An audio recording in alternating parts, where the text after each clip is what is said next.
เอากุลพระแก้วเจ้าดังสามประการอันมีพระพุทธพระธรรมพระสงฆ์กุลพ่อกุลแม่กุลครูบาอาจารย์กุลศีลธรรมกรรมฐานจงมาปกห่มรักษาครูบาอาจารย์พระเจ้าพระสงฆ์ทุกรูปปกห่มรักษาปออกไม่ออกศรัทธาท่านสาธุชนคนดีผู้สนใจใฝ่ในธรรมทุกท่านขอถวายความเคารพแสดงความนับถือพระมหาเถระพระเถรานุเถระเจ้าคณะพระสังฆาธิการครูบาอาจารย์เจ้าที่เปิดวิทยุฟังอยู่ที่วัดที่ว่าเวลานี้เจริญปอนศรัทธาญาติโยมท่านสาธุชนคนดีพ่ออุ้ยแม่อุ้ยนักศีลนักบุญเท่าแก่น้อยใจยิ่งต่างหลายทุกท่านที่เปิดวิทยุฟังอยู่ที่บ้านที่จองที่หอที่เฮือนมาปะกันแถมแล้วเนอมาปะกันแถมแล้วมาปะกันในรายการสาระธรรมยามแลงประจำวันการวันอังคารที่27เดือนเมษายนพุทธศักราช2564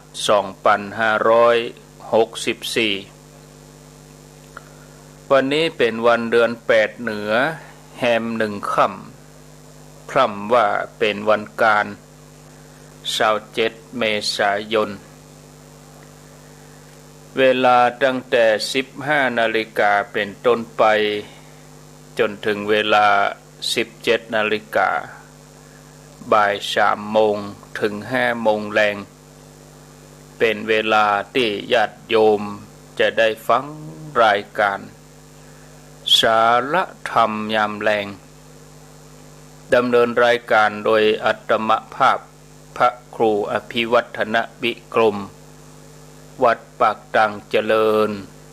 ตำบลดอยลออำเภอดอยลอจังหวัดเชียงใหม่เป็นผู้รับผิดชอบดำเนินรายการอุณหภูมิ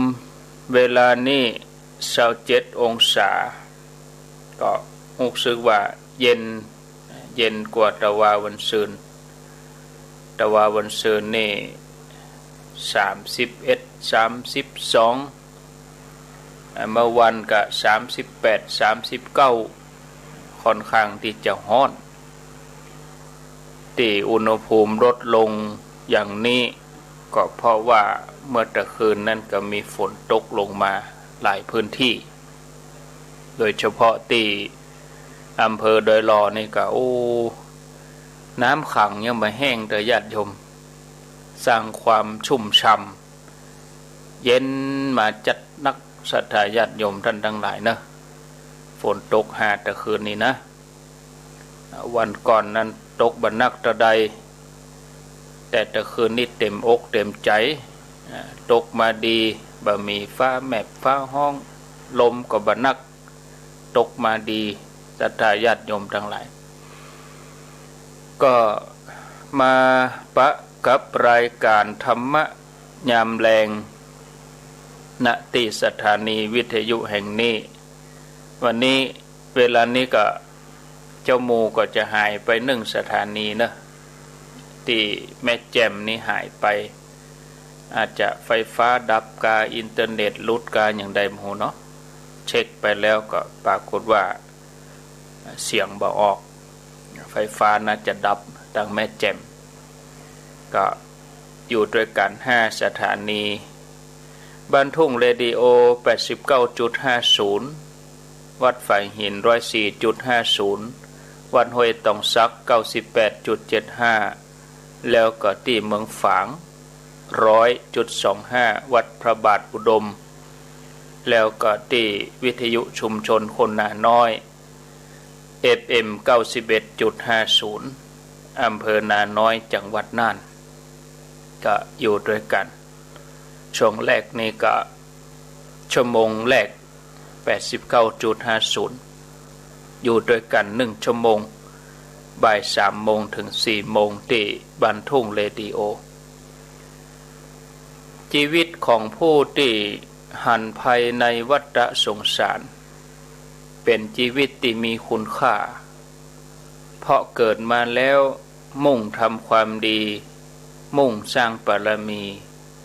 แล้วก็ทำพระนิพพานให้แจ้งแสวงบุญแสวงบารมีเมื่อครั้งที่องค์พระสัมมาสัมพุทธเจ้าพระองค์ยังมีพระชนอยู่ผู้มีบุญในยุคนั้นสมัยนั้นต่างก็พากันออกบวชเพราะหันภัยในวัฏสงสารคือหันว่าชีวิตนี้เป็นทุกข์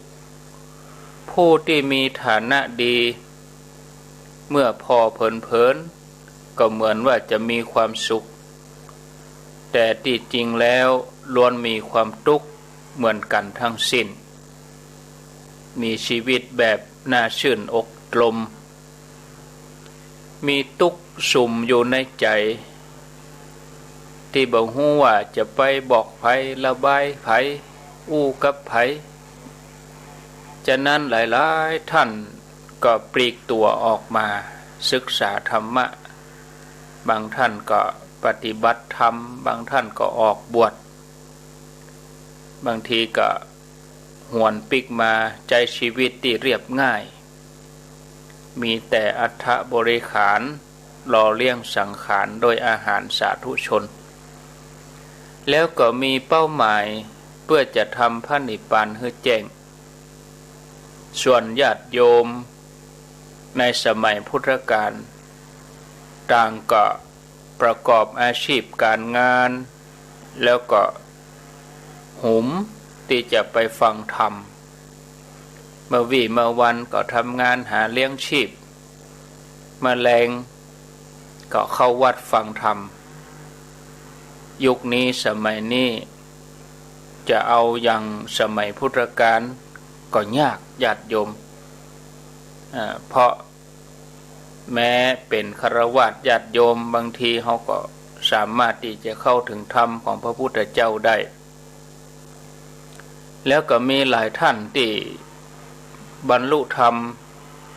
แล้วก็เป็นอริยบุคคลอย่างนางวิสาขานายอนาถปิณฑิกะเศรษฐีหมู่เนี่ยญาติโยมเนาะประเดี๋ยวนี้เฮามีสถานีวิทยุเฮามีสื่อญาติโยมเขาก็มีช่องทางที่จะได้อาบน้ำฟังธรรมก็ประคับประคองจิตใจกันไปญาติโยมนะผู้ที่ประพฤติปฏิบัติก็ดีไปปั่มเพ็งบารมีพุทธภาษิตปรากฏในสูตรหนึ่งชื่อว่าอามคันธสูตรแปลแล้วว่าความเป็นคนประพฤติเยี่ยงนักบวชแต่เป็นผู้ที่มักหมมด้วยทุลีกิเลสมีความเศร้าหมองในกายที่เต็มไปด้วยความปรารถนาแม้จะอาศัยมนต์อาศัยการเส้นสวงก็บ่อาจจะทำให้ผู้นั้นข้ามความสงสัยไปได้หรือทำให้หมดจดไปได้แต่ผู้ใดคุ้มครองดีแล้วในอินทรีย์ทั้งหกคือตาหูจมูกลิ้นกายใจหูแจ้งอินทรีย์แล้วตั้งอยู่ในธรรมยินดีในความเป็นคนตรงอ่อนโยนก็ย่อมละทุกข์ได้ทั้งหมดผู้นั้นได้ชื่อว่าเป็นบัณฑิตผู้ที่บ่ฮู้จักสำรวมระวังตาหูจมูกลิ้นกายใจย่อมเปิดช่องทางให้ความทุกข์ไหลเข้ามาสู่ตัวเองได้ง่ายความบ่สำรวมจะเป็นเหตุให้ชีวิตนั้นพลังพลาด ผิดพลาดพังเผลอคือไปก่อกรรมร่างกายวาจาใจแล้วก็ต้องมารับผลของกรรมมีวิบากติดทุกข์ทรมานเป็นการรองรับอาจจะเหมือนว่าคล้ายๆกับชีวิตนั้นถูกกันแกล้งแต่ที่แท้จริงแล้วเป็นวิบากกรรมที่ตัวเองได้ทำไว้ส่วนผู้ที่สำรวมอินทรีย์อบรมจิตใจบักขนองปากขนองมือบักขนองเท้ามีใจสงบนิ่งตั้งมั่นตั้งอยู่ในธรรมมีใจฟักใฝ่ในบุญกุศลมั่นคงในรัตนตรัยสามารถข้ามเครื่องเกี่ยวข้องในกามคุณทั้งหลายตีหลอกล่อให้มนุษย์เฮาหลงไหลเพลิดเพลินคือแม้จะอาศัยโลกนี้ในการสร้างบารมีแต่ใจก็บติดอยู่ในโลกอยู่ในกามภพมีใจอยู่เหนือโลกพ้นโลกองค์พระสัมมาสัมพุทธเจ้าพระองค์ทรงให้ความสำคัญในเรื่องของการสำรวมอินทรีย์ยิ่งเป็นนักบวชยิ่งเป็นพุทธศาสนิกชนก็จะต้องคุ้มครองอินทรีย์ให้ดีย่อมยังความศรัทธาให้เลื่อมใสเกิดขึ้นแก่บริษัทสี่แล้วก็ยังเป็นพลวะปัจจัยให้ได้บรรลุมรรคผลนิพพานในชาติปัจจุบันแถมตัวพุทธองค์ทรงกล่าวตักเตือนเกี่ยวกับเรื่องนี้แก่ภิกษุจำนวน7 รูปเมื่อตอนที่พระองค์ประทับอยู่ที่บุพพารามซึ่งเป็นอารามที่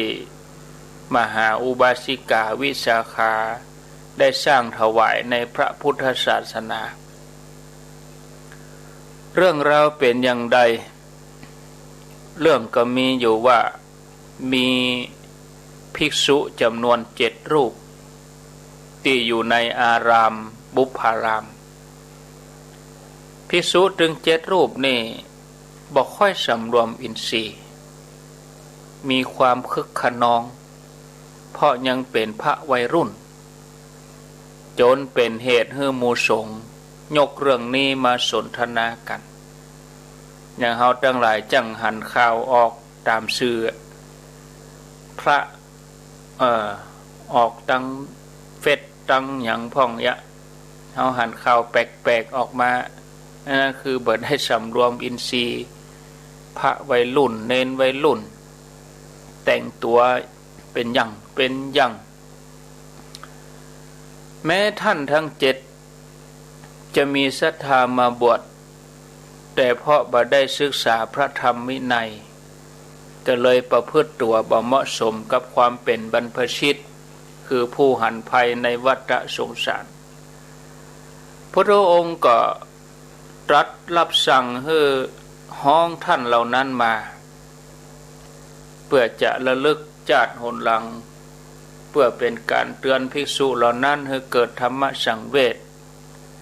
และพระองค์ก็ได้ให้สติว่าสมัยหนึ่งเมื่อพระเจ้าอดิศรพรหมทัตเสวยราชสมบัติอยู่ที่เมืองปาราณสีได้มีพ่อใจหนุ่ม7 คนเป็นพี่น้องกันได้อาศัยอยู่ในตำบลหนึ่งในแขวงเมืองปาราณสีพ่อใจหนุ่มถึง7 คนนี่ก็มีใจฟักใฝ่ในการบวชก็เลยพากันออกบวชเป็นฤาษีอยู่ในป่าแต่เมื่อการเวลาผ่านไปแทนที่จะทำหน้าที่นักบวชให้สมบูรณ์มุ่งละกิเลสเพียรทำไปละความเพียร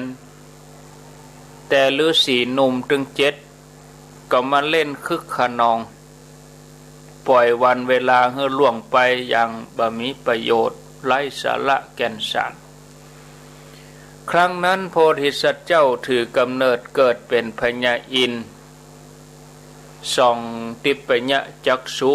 มายังโลกมนุษย์หันพฤติกรรมของท่านทั้งเจ็ด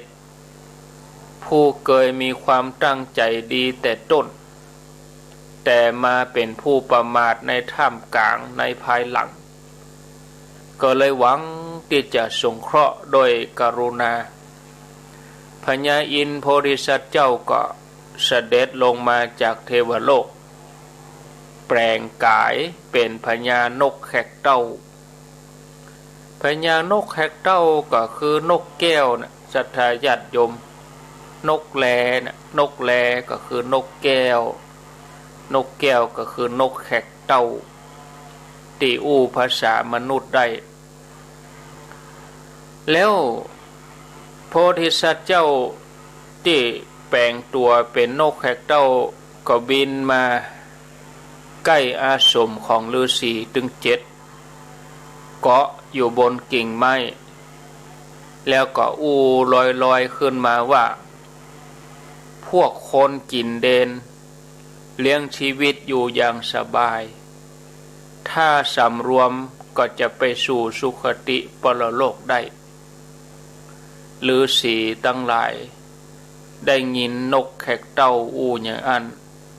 ต่างก็ถามกันว่าที่นกแขกเต้าอู้นั้นนกแขกเต้าชมเฮาหรือว่าตำหนิเฮากันแน่นกก็อู้ทันทีว่าเฮาบ่ได้ชมพวกท่านเพราะพวกท่านกินซากศพบ่ได้กินเดนฤาษีก็ย้อนถามว่าหมู่เฮาได้สละบ้านจองสละเพศคฤหัสถ์ออกบวช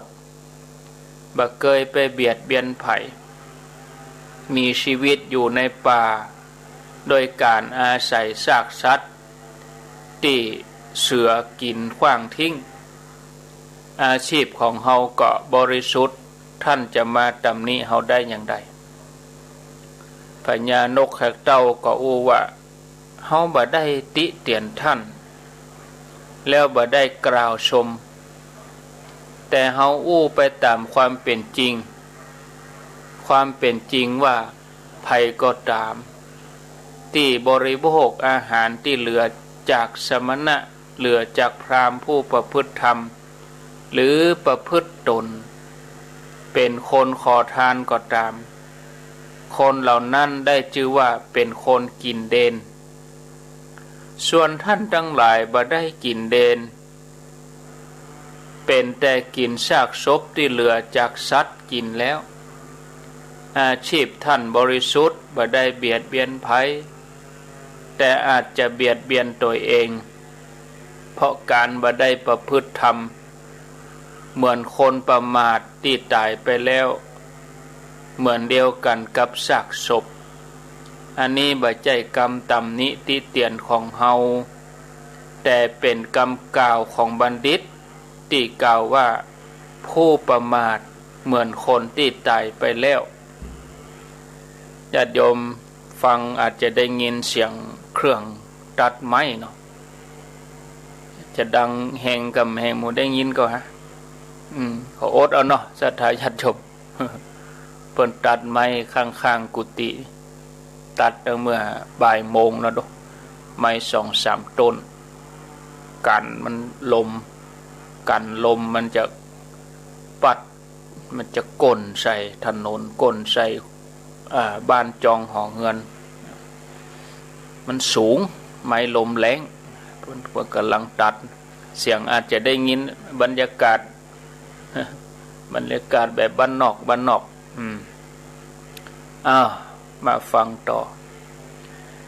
ฤาษีตึง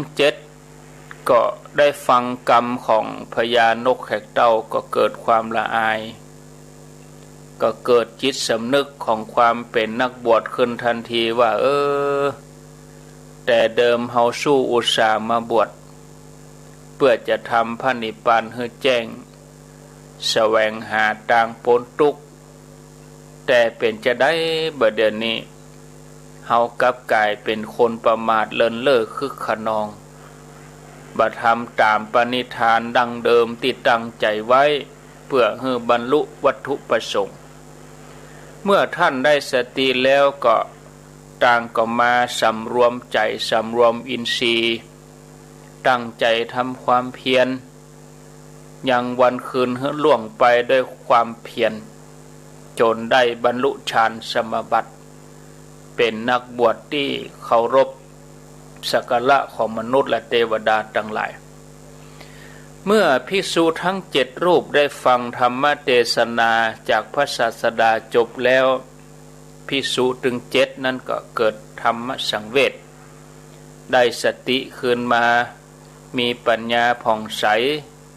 มีจิตตั้งมั่นอยู่ในธรรม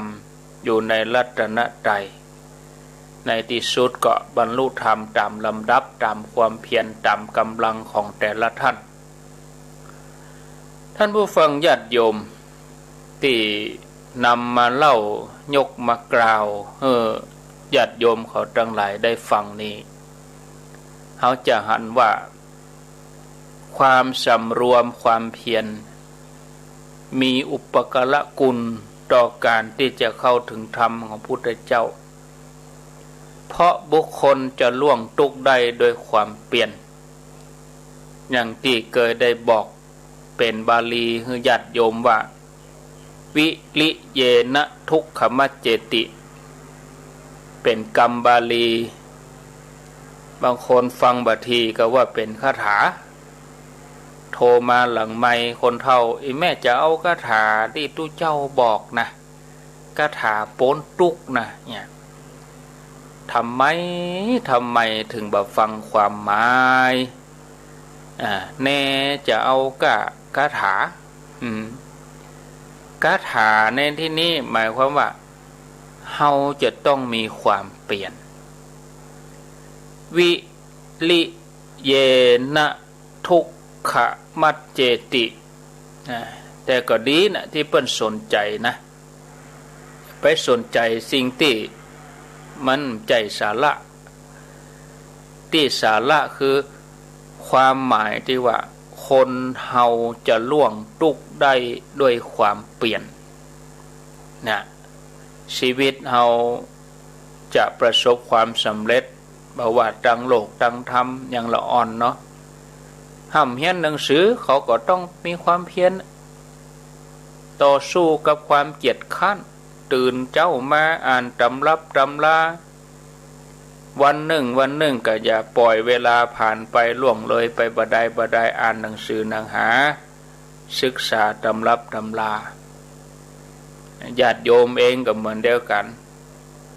วัยทำงานก็ต้องมีความเพียรเท่าแก่มาเขาก็มีความเพียรเนี่ยอาบน้ำฟังธรรมเพียรที่จะไหว้พระสวดมนต์เพียรที่จะนั่งสมาธิเจริญสมาธิภาวนาอันนี้คือความเพียรนะถ้าเมานอนหลับบ่ได้ลูกขวายเหียต่อฮื้อท่องคาถาได้กำปากมันก็บ่พ้นทุกข์ก็ยังทุกข์อยู่หั่นนะอันนี้เราอาศัยความเพียรยิ่งถ้าเป็นนักปฏิบัติความเพียรนี่ถือว่าเป็นหัวใจนะเนาะผู้มีความเพียรย่อมอยู่ใกล้หนทางพระนิพพานจุดสุดท้ายของทุกชีวิตนะต่างมุ่งไปสู่ความดีไปสู่การสร้างบารมีในทางพระพุทธศาสนาก็คือการเข้าถึงพระนิพพานเป็นที่สุดต่างกันจะจ้าหรือว่าจะเวยขึ้นอยู่กับอินทรีย์อ่อนหรือว่าแก่บารมีนักก็ว่าน้อยแต่สุดท้ายญาติโยมเขาก็มุ่งไปเลยมุ่งไปมีเป้าหมายฉะนั้นเมื่อเราเกิดมาจากนี้แล้วเราควรจะศึกษาทำความเข้าใจความเป็นจริงของชีวิตให้ดีจะไปมัวเมาประมาทให้หันมาประพฤติปฏิบัติหมั่นไหว้พระสวดมนต์โยโกห้องนั่งสมาธิภาวนาตั้งอกตั้งใจศรัทธาญาติโยมศรัทธาญาติโยมเขานี่เป็นคฤหัสถ์ ก็มีความสุขของคฤหัสถ์ก็คือความสุขจากการมีทรัพย์จากการบำเพ็ญหนี้การใช้จ่ายทรัพย์ตามสมัยตามแต่บุคคลนะความบำเพ็ญหนี้ความมีทรัพย์การได้ใช้จ่ายทรัพย์นะอันนี้ถ้าเราพิจารณาความสุขเหล่านี้ตึงเวลาแล้วมันก็มีไปหายไปเกิดขึ้นแล้วก็ดับไปการพัฒนาคุณภาพชีวิตเราให้สูงขึ้นดีขึ้นนี่ญาติโยมพระพุทธเจ้าพระองค์เปิ้นให้ความสำคัญกับการพัฒนาจิตใจเป็นอันดับต้นอันดับแรกเพราะใจเฮานี่มันเป็นนายใจเป็นใหญ่ใจของเฮานี่เป็นจุดเริ่มต้นของทุกสิ่งทุกอย่างบัณฑิตนักปราชญ์ก่อนที่เปิ้นจะยะอันหยังเปิ้นก็จะเริ่มต้นที่ใจก่อนเหมือนญาติโยมเขาเนี่ยจะฟังรายการวิทยุก็ตั้งใจก่อนโอ้วันนี้จะตั้งใจฟังรายการสักกรรมตั้งอกตั้งใจจะเนี่ยยังก็เริ่มต้นที่ใจก่อนนะเพราะการฝึกใจเป็นสิ่งที่ยากโดยธรรมชาติของใจเฮานี่มันเวยไปหั่นไปนี่แวบไปแวบมามันบ่เคยอยู่นิ่งเหมือนลิงมันบ่เคยอยู่เฉยช่วงเวลาวินาทีใจของเฮาเกิดไปหลายเรื่องแล้วตะเลิดเปิดเปิงนะถึงแม้ใจเป็นสิ่งที่ฝึกได้ยากแต่ก็เป็นสิ่งที่ฝึกฝนได้ฝึกฝนจะได้ฝึกฝนด้วยวิธีง่ายๆเอาใจที่มันแวบไปแวบมาเกิดไปเรื่องราวต่างๆออกไปนอกตัวเอามาอยู่กับลมหายใจพิจารณาลมหายใจถ้าเฮาปฏิบัติถูกสัดถูกส่วนปฏิบัติดีแล้วใจเฮานิ่งดีแล้วเฮาจะรู้ว่าความสุขนั้นมันอยู่ตัดนี้ความสุขนั้นมันเป็นสิ่งที่ทุกคนปรารถนาแต่ละคนก็เลยมีวิธีที่จะเสาะแสวงหาความสุขที่แตกต่างกันบางคนก็มีความสุขจากการได้พอหูปสวยๆฟังเสียงเพราะๆได้กลิ่นหอมๆได้ริมรสอันดีอันชอบความสุขเกิดจากการได้สัมผัสที่อ่อนนุ่มแต่ความสุขเหล่านี้ล้วนเป็นความสุขจอมปลอมเป็นความสุขที่เจือปนไปด้วยกิเลสเจือปนไปด้วยกามวัตถุกามที่มันออกตามสื่อตามทีวีมันหล่อกิเลสเฮาทั้งนั้นนักร้องนักลำกินเหล้าเมายาออกมามันจอบกิเลสทั้งนั้นยิ่งถ้าเฮาไปชื่นชมยินดีไปลุ่มหลงมัวเมาถอนตัวยากเหมือนดอกกุหลาบที่มีหนามแหลมถึงแม้จะมีรูปลักษณ์ภายนอกสวยงามแต่ก็ซ่อนความแหลมคมไว้พื้นฐานของชีวิตมนุษย์เฮานั่นก็คือความทุกข์ตึงทุกข์ประจำทุกข์จรทุกข์ประจำทุกข์จรมันก็เวียนกันมาเยี่ยมเฮาเปลี่ยนกันมาซับไปซับมาทุกข์ประจำก็คืออย่างญาติโยมเขาทุกข์กับสังขารร่างกายจะเอาอย่างมากินแถมแม่แรงนี่กินอิ่มแล้ววันพวกมาเจ้าก็เอาออกเสียกึดแถมจะเอาอย่างมากินมาเจ้านี่เปลี่ยนไปอย่างนี้ทุกข์กับสังขารนี่เจ้ามาก็ต้องหอบมันไปล้างหน้าอาบน้ำแปรงฟันเสาะเสื้อผ้ามาใส่ จับกำจับกาไปตามแฟชั่นบำรุงมันดูแลมันมาต้องไปเอาอย่างไกลเพียงแต่ว่าดูกรรมฐานเบื้องต้นเนี่ยมันเป็นทุกข์ประจำเกสาโลมานะขาทันตาตะโจดูแลผมโลมาขนทันตาฟันตะโจผมขนเล็บฟันหนัง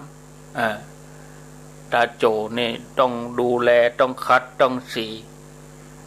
มาได้เมนโอเมนชาบต้องตุกกับมันลุกก็โอยนั่งก็โอยเหมือนดอกไม้โรยไม่มีเกสรเจ็บแข้งเจ็บขาโรคภัยไข้เจ็บอันนี้มันเป็นตุกประจำสังขารตัวนี้ตุกจรนั่นก็คือความอยากได้สิ่งไหนบ่ได้สิ่งนั่นพลัดพรากจากสิ่งที่รักที่พอใจดีใจเสียใจตุกจรบางวันก็หัวเราะบางวันก็ร้องไห้บางทีวันเดียวนี้มีหลายอารมณ์อันนี้เป็นตุกจรหมุนเวียนเปลี่ยนกันมาศรัทธาญาติโยมความสุขก็เลยเป็นสิ่งที่ผู้คนแสวงหาเป็นสิ่งที่ทุกคนปรารถนาองค์พระสัมมาสัมพุทธเจ้าก็ตรัสถึงความสุขขั้นพื้นฐานของคฤหัสถ์ไว้อยู่4ประการความสุขของญาติโยมเขาสุขเกิดจากการมีทรัพย์พอเลขบัญชีวันดีคืนดีก็ไปไขตู้มาเอาสตางค์มันนับเอาไว้ปืนหมอนพวกอย่างว่าจกออกเข้าออกจกเข้าจกออกอยู่ฮะทั้งมันก็มีอยู่อย่างเก่าไม่ได้ไปจ่ายอย่างแก้วแหวนเงินทองเอามาเอามาลองใส่ก็บ่ใช่ใส่อวดไผเอามาใส่แยงแหวนใส่ออกด้านนอกก็บ่ได้อันตรายมีความสุขเกิดจากการมีทรัพย์อันตรายเนอะเวลาใส่สร้อยใส่แหวนอย่างจะไปเอาถ่ายออกลายออกเฟซจะเดินมันจะแบบเป็นลายโจรมันจะมาหาบ้านบ่ควรทำถ่ายตัวเองมีเงินมีทองถ่ายตัวเองมี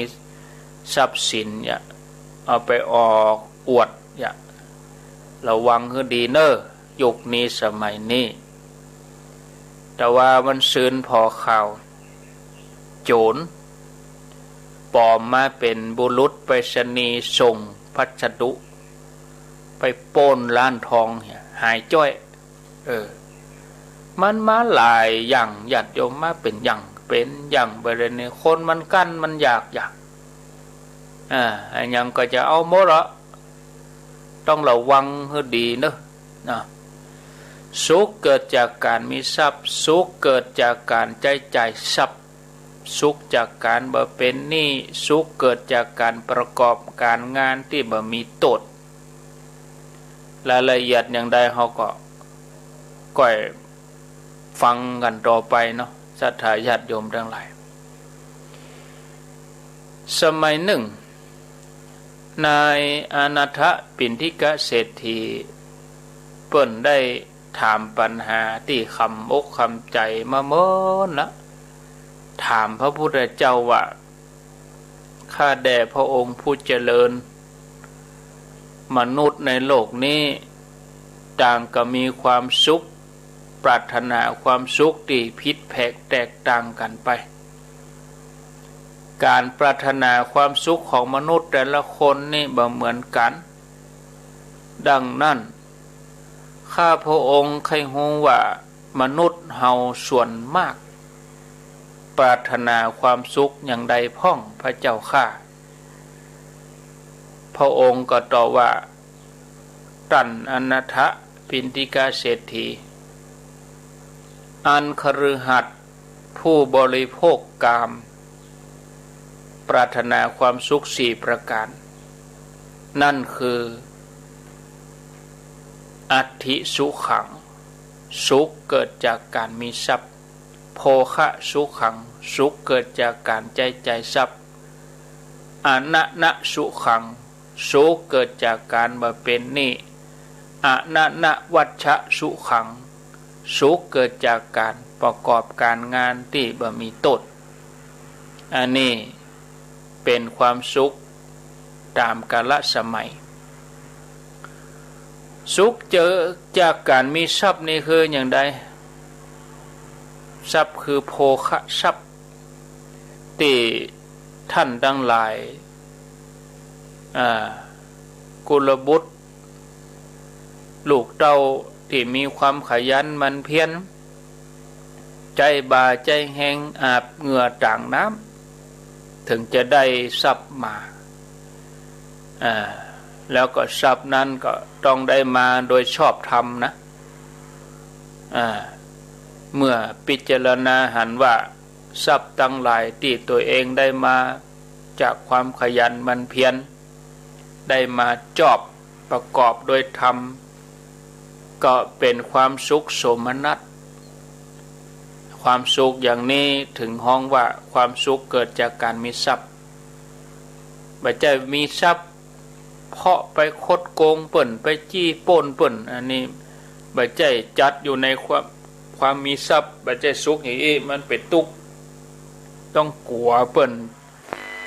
กลัวเจ้าหน้าที่ตำรวจจะมาตัวยับไปป้นแล้วก็เปิ่นเอาข่าวมาออกทีวีนั่งพอใจบดีละนี่หัวซุกหัวซุนมีความสุขจากการมีทรัพย์แต่ว่าหลังจากนั้นมันเป็นทุกข์จากการไปค้าขายสิ่งที่ผิดกฎหมายได้มาใหม่ๆก็มีสุขต่อไปก็เป็นทุกข์อันนี้บ่ถูกต้องเป็นทรัพย์ที่ได้มาโดยชอบธรรมบ่ผิดกฎหมายบ้านเมืองบ่ผิดศีลผิดธรรมตัวความสุขที่เกิดจากการใจทรัพย์บริโภคทรัพย์คือการใจสวยทำบุญพ่องบริจาคพ่องใจจ่ายตามตัวเองปรารถนาที่หามาได้โดยความขยันหมั่นเพียรย้อนนึกถึงการใจทรัพย์ตัวเองก็ยินดีว่าเฮาได้ใจจ่ายแจกแจงตามความเหมาะสมส่วนที่หนึ่งก็เอาไว้คือป่อให้แม่เอาไว้รักษาพยาบาลสงเคราะห์ทำบุญให้คนติดตกต่ำกว่าเฮาอย่างที่เปิ้นว่าน่ะเอาฝังดินไว้เอาใจนี่เก่าอย่างมื้อเนี่ยนะเฮ้อเปิ้นกู้มันเป็นอย่างนี้คือการใจจ่ายความสุขเกิดจากการบ่เป็นหนี้บ่ว่าจะน้อยหรือหนักความสุขก็บ่ต้องกังวลนอนก็เป็นสุขตื่นก็เป็นสุขความสุขเกิดจากการประกอบการงานที่บ่มีโทษการประกอบการงานบอกว่าการงานตั้งกายการงานตั้งวาจาการงานตั้งใจก็ต้องเป็นการงานที่บ่มีโทษเมื่อพิจารณาหันว่าตัวเก่าได้ประกอบการงานตั้งกายวาจาใจบ่มีโทษแล้วนึกถึงเมื่อใดสุขใจเนี่ยศรัทธาญาติโยมพระพุทธเจ้าพระองค์ได้ชี้แจงบอกคือกับท่านอนาถปิณฑิกเศรษฐีไว้จะนี้ฉะนั้นญาติโยมท่านสาธุชนเฮาท่านทั้งหลายก็ควรที่จะพิจารณาเป็นหลักสำคัญของชีวิตดังโลกดังธรรมมันก็ไปกู้กันการประกอบการงานอาชีพที่มันบ่มีโทษบ่มีภัยประกอบไปในชีวิตประจำวันเฮาก็บ่ต้องไปกังวลบ่ต้องไประแวดระวังอะไรอย่างนี้เฮาก็จะต้องศึกษาพิจารณาให้ดีถ้าเฮาเลือกประกอบการงานอาชีพที่มันบ่มีโทษกับเฮาแล้วก็บ่ก่อให้เกิดความเดือดร้อนแก่คนอื่นด้วย จึงเดือดร้อนในปัจจุบันแล้วก็เดือดร้อนในสัมปรายภพเหมือนกับละอ่อนที่เอาของใส่ปากโดยที่บ่ฮู้จักเลือกว่าสิ่งไหนมีโทษบ่มีโทษกินได้ก็กินบ่ได้ก็ฉะนั้นเราต้องฮู้จักในการประกอบกิจศรัทธาญาติโยมองค์พระสัมมาสัมพุทธเจ้าพระองค์ทรงตรัสถึงมิจฉาอาชีวะคืออาชีพที่เจ้าพุทธบ่ควรทำไว้อยู่ 4-5 อย่างกาอาวุธกามนุษย์กายาพิษยาเสพติดแล้วก็กาเครื่องฆ่าสัตว์กาสัตว์เพื่อจะนำไปฆ่าอันนี้ต้องนึกถึงอาชีพที่บ่ผิดกฎหมายบ่ผิดขับนบธรรมเนียมประเพณีเป็นศีลธรรมที่ดีงามยังได้ก็ตามญาติโยมความสุขของคฤหัสถ์ญาติโยมเขาถึง4อย่างนี้เป็นเพียงความสุขที่อิงอามิตรเป็นความสุขที่อิงวัตถุทรัพย์สินเงินทองเป็นของนอกกายถือว่าเป็นโลกิยะสุขเป็นความสุขแบบเจ้าโลกทั่วไปพึงมีพึงได้แต่ยังบ่ใจความสุขที่แท้จริงความสุขที่แท้จริงนั่นบ่ใจความสุขจากสิ่งภายนอกแต่เป็นความสุขจากภายในที่เกิดจากความสุขใจที่เกิดจากการเข้าถึงธรรมเกิดจากการปฏิบัติธรรมดูลมหายใจนึกถึงบุญบารมีนึกถึงความดีที่ตัวเองได้ทำอันนี้เป็นความสุขที่แท้ห้องว่านิรามิตสุขคือสุขที่บ่ได้อิงอาศัยวัตถุเป็นความสุขที่กู้กับความสะอาดบริสุทธิ์เป็นความสุขล้วนๆบ่มีอันหยังมาเจือปน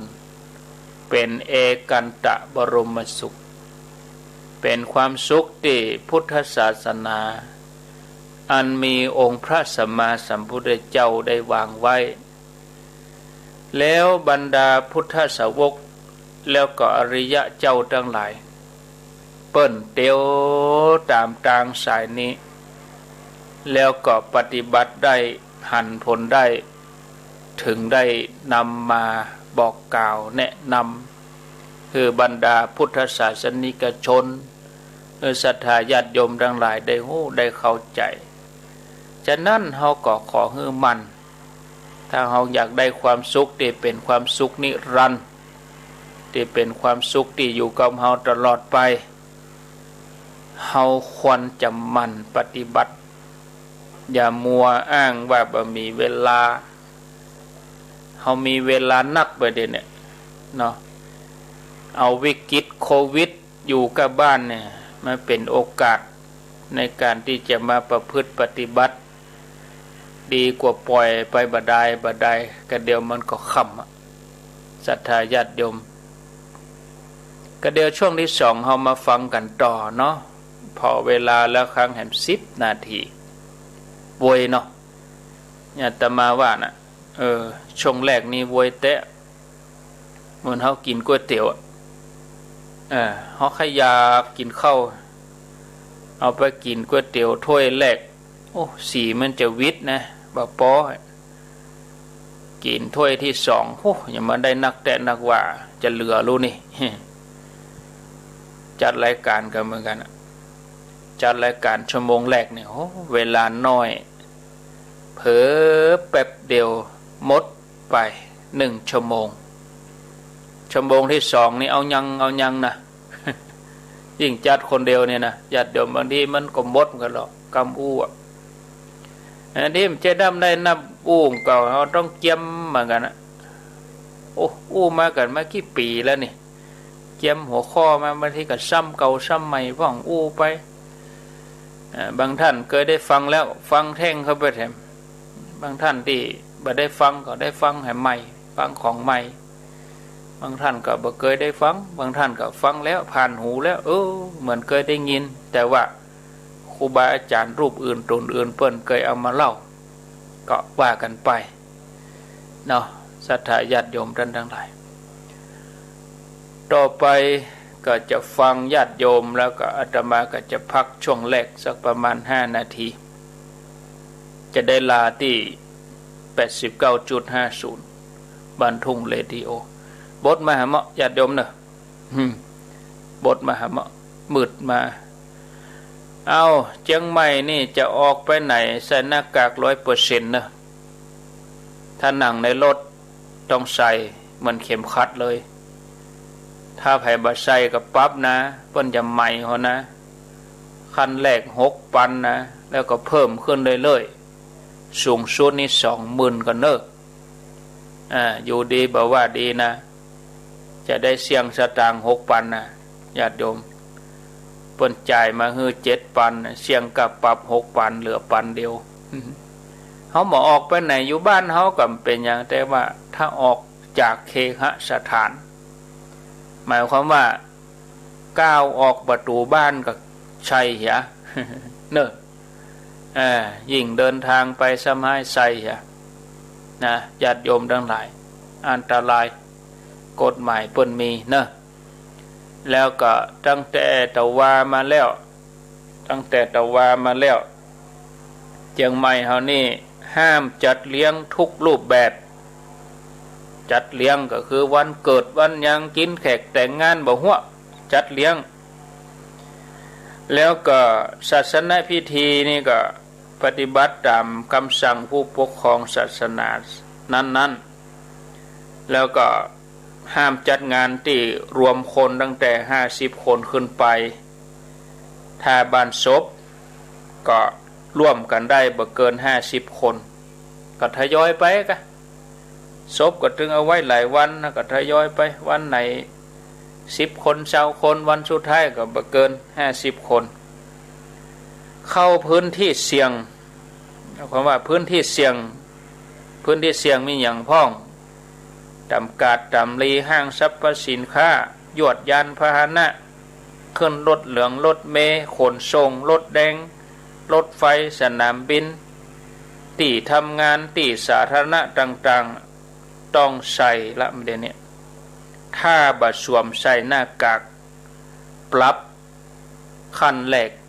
6,000 เนาะแล้วก็สูงสุดก็ 20,000 บาทนะอันนี้เชียงใหม่เอาเนอะ0998366322ไผมีหยังจะอู้จะจาก็ขอเจริญพรเข้ามาตอนนี้ไปกับวางสายก่อนวางสายเปิดสายให้ญาติโยมได้โทรเข้ามาแจ้งผลการรับฟังสนทนาอยู่ที่ไหนตั้งใดจอกใดแจ้งใดเจริญพรอุดังแถมน้อยดูที่ทางโน้ครับทางดาวครับที่ไหนก็ดาวครับดอยเตาโค้งฮะเชียงดาวอ๋อเชียงดาวโอ้น่า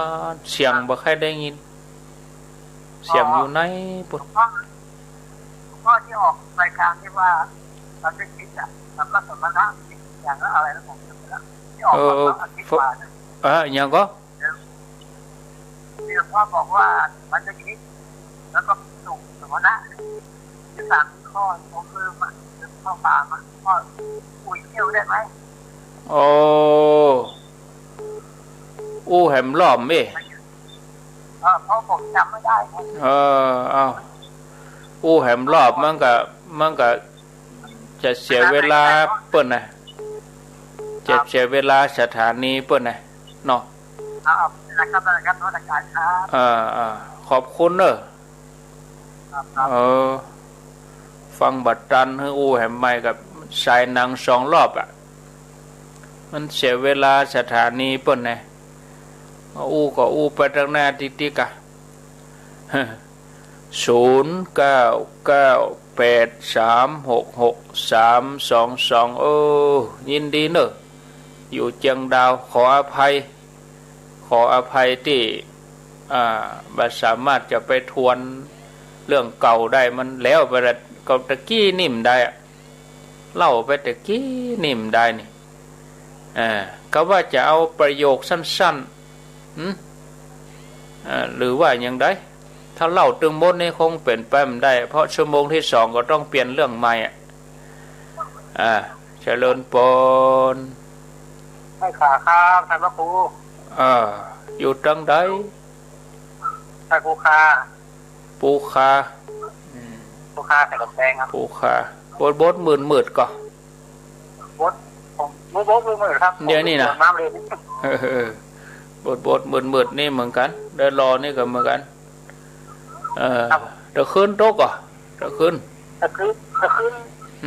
เด็กโต๊ะอ่อยน้อยเดียวนะเนี่ยน่ะก่อนแล้วมีก่อนนะตะคืนนี่นักหมก11 โมงเที่ยงนะคือก่อนทางท่านกรุงเทพตอนข้ามน้ำแล้วก่อนลวดฟ้าห้องลวดฟ้าห้องฝนตก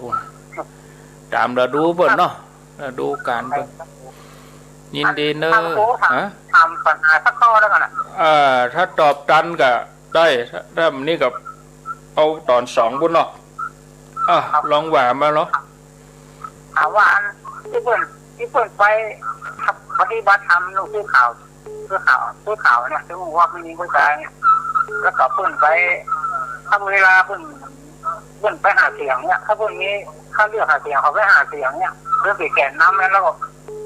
ถ้าว่าให้พิสิทธิ์เนี่ยไม่ดีกว่าน่ะไม่ใช่บุญหรอกมันก็บ่เหมาะเนาะมันถูกกาลเทศะที่เอาไปปฏิบัติธรรมแล้วไม่ใช่บุญกว่าน่ะบุญก็ส่วนบุญไปกะที่เขาไปหาเสียงมันไปทำร้ายนะมันก็ต่างกรรมต่างวาระไป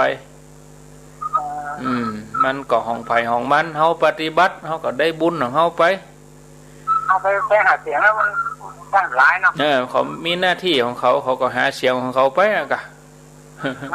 เพราะว่ามันหมอนะมันเปิงอิ่มได้มันเปิงมันติดศีลไว้หน่อยละนั้นมันมีศีลมันมีศีลมันมีกำหนดข้อนี้นะแต่มันบ่เหมาะถ้าข้อนั้นจะพิมพ์ขึ้นได้แค่นั้นเลยถ้าไปเสียแก่น้ำนะมันไม่ทำร้ายนะนั่นเป็นก็เรื่องของเปิ้นเนาะนั่นเนาะครับแต่ว่ามันบอกแค่เหมาะนะซึ้งนะนั่นกันเอาที่ข่าวแล้วไปเห็นเนี่ยมันทำร้ายอ่ะยินดีเนอะครับผมสาธุบางทีมันการเมืองนี่ก็เขาบอกควรเอามาเกี่ยวข้องนะสีขาวมันก็ถึงบ่ใช่สีหยังหรอกบอกควรเอามาเกี่ยวข้องในการปฏิบัติก็ปฏิบัติไปคนละอย่างกันต่างกรรมต่างวาระเอาแต่อีก่อนเนอะเอาไปอู้กันในชั่วโมงที่2ก็ลาที่ 89.50 บ้านทุ่งเรดิโอนี่ก่อนเนาะของประดมขอบคุณเนอะประดมบ้านทุ่งเรดิโอที่ได้ฮื้อเวลาถวายเวลาได้นำรายการครูบาอาจารย์พระสงฆ์องค์สังฆเจ้ามาเผยแผ่ดังสถานีวิทยุให้พ่อแม่ศรัทธาได้ยินได้ฟังกันอนุโมทนาฟังรายนี้ป้าแหน่เตื้อพักสักกรรมเดียวก่อยไปปะกันในชั่วโมงที่2ฟังรายนี้ป้าแหน่เตื้อเนอ